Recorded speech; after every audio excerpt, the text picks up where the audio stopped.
এহতেশাম যে ছোট ভাই, ও তো দীপু ভাই বাঁচান, দীপু ভাই বাঁচান চিলাইতেছে, আমি শুনতেছি, কিছু করার নেই, আমি অসহায় তখন, আমিও তখন এই মার্কেটে তাদের রাজত্ব চলে না। পাশাপাশি আমাদের যে প্রিভিয়াস যে কমিটি ছিল, তারাও তাদের ইন্ধন এটার বিরুদ্ধে আছে, যাতে অদূর ভবিষ্যতে এই ধরনের ঘটনা আর পুনরাবৃত্তি না ঘটে। প্রত্যেকটা ব্যবসায়ী যাতে নিরাপত্তার সহিত ব্যবসা করে ঘরে ফিরে যেতে পারে তারপর ফ্যামিলির কাছে, এটাই হচ্ছে আমাদের আসলে মেইন। সুস্থ পরিবেশে ব্যবসা করতে চাই, আর এরকম ঘটনার পুনরাবৃত্তি না ঘটুক এটা চাইবো আমরা এখানে মিলেমিশে থাকতে চাই, আমরা দিন শেষে সুস্থভাবে বাড়ি ফিরতে চাই। আর যদি ব্যবসার পরিবেশ না থাকে, এতে দেশেরও ক্ষতি, সাধারণ জনগণেরও ক্ষতি। সমস্ত উপদেষ্টার নিকট বিনীত অনুরোধ করব, আপনারা আইনানুগ ব্যবস্থা নেবেন এবং যারা এই ধরনের কর্মকাণ্ড ঘটিয়েছে তাদেরকে বিচারের আওতায় এনে শাস্তির ব্যবস্থা করবেন। নিচে নামলাম, নামার পরে আমি বের হলাম, রিক্সাগুলো দিয়ে বললো যে আপনি গাড়িতে চলে যান, আমি রিক্সায় চলে যাচ্ছি। আমি যে রিক্সা উঠতে নিব এমন সময় চারদিক থেকে 15 থেকে 20 জন আমাকে ঘিরে ধরে এলোপাতারি কোপাতে থাকে। আজকে নিরাপত্তাহীনতায় ভুগছে, কারণ হচ্ছে এলিফ্যান্ট রোডের ঐতিহ্যগতভাবেই কখনোই এই ধরনের চাঁদাবাজি অথবা এই ধরনের হত্যাকাণ্ড অথবা হত্যার চেষ্টা অথবা এই ধরনের কোনো মানে একেবারে আইন শৃঙ্খলার এত নিচে অবনতি কখনো ঘটে নাই। থাকুক, আন্ডারওয়ার্ল্ডের সংশ্লিষ্টতা থাকুক, আর আপনার ওপেন যারা আছে তাদের সংশ্লিষ্টতা থাকুক, আইনের আওতায় আসতে হবে। আমরা কঠোর ব্যবস্থা এই ক্ষেত্রে নিব।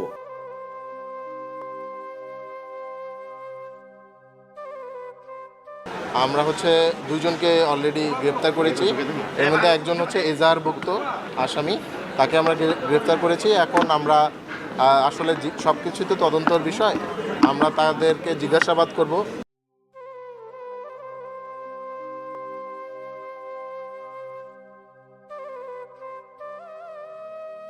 Dhanmondi, new market, elephant road এলাকায় চিহ্নিত কিছু চাঁদাবাজ আছে, এখানে শীর্ষ সন্ত্রাসী আছে।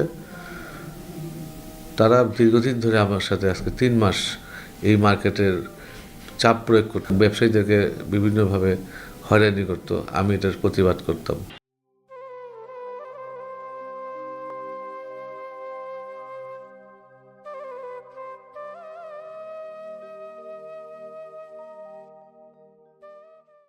তবে এরকম ঘটনা প্রায়শই বিভিন্ন জায়গায় ঘটছে, বিশেষ করে চাঁদাবাজি, দখলদারিত্বকে কেন্দ্র করে আপনারা সেটা দেখেছেন। এখানে বিভিন্ন রাজনৈতিক দল ছাড়াও বিভিন্ন মাফিয়া গ্রুপ, স্থানীয় বিভিন্ন চাঁদাবাজ গ্রুপের ইনভলভমেন্ট আছে।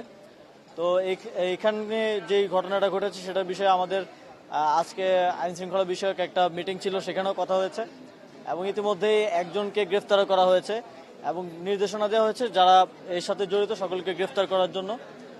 আমরা 5ই জুলাইয়ের গণঅভ্যুত্থান পরবর্তী বাংলাদেশে কোনো ধরনের চাঁদাবাজি এবং দখলদারিত্ব যেন না থাকে। আসলে এতগুলো মানুষ কেন জীবন দিল কিংবা আহত হলো? একটা স্থায়ী পরিবর্তনের জন্য, একটা নতুন বাংলাদেশ দেখার জন্য, একটা সুন্দর বাংলাদেশ দেখার জন্য। তো আগের যে ইভিল প্র্যাকটিসগুলো ছিল সেগুলো থেকে আমরা বের হয়ে আসতে চাই। আমরা চাই যে বাংলাদেশের প্রত্যেকটি সেক্টরে চাঁদাবাজি মুক্ত, দখলদারি মুক্তভাবে যেন চলতে পারে, একটা সুন্দর প্র্যাকটিস যেন গড়ে ওঠে। সেই জায়গা থেকে এই ধরনের ঘটনা যেন আর কোনোভাবে না ঘটে, সেজন্য এই ঘটনাটাকে ধরেই শাস্তি এবং যারা এই ঘটনা ঘটিয়েছে তাদেরকে গ্রেফতার করার মাধ্যমে, দৃষ্টান্তমূলক শাস্তি দেওয়ার মাধ্যমে একটা প্রেসিডেন্ট যেন স্থাপন হয়, যেন আর কেউ এ ধরনের কোনো ঘটনা কোথাও ঘটানোর সাহস না করে।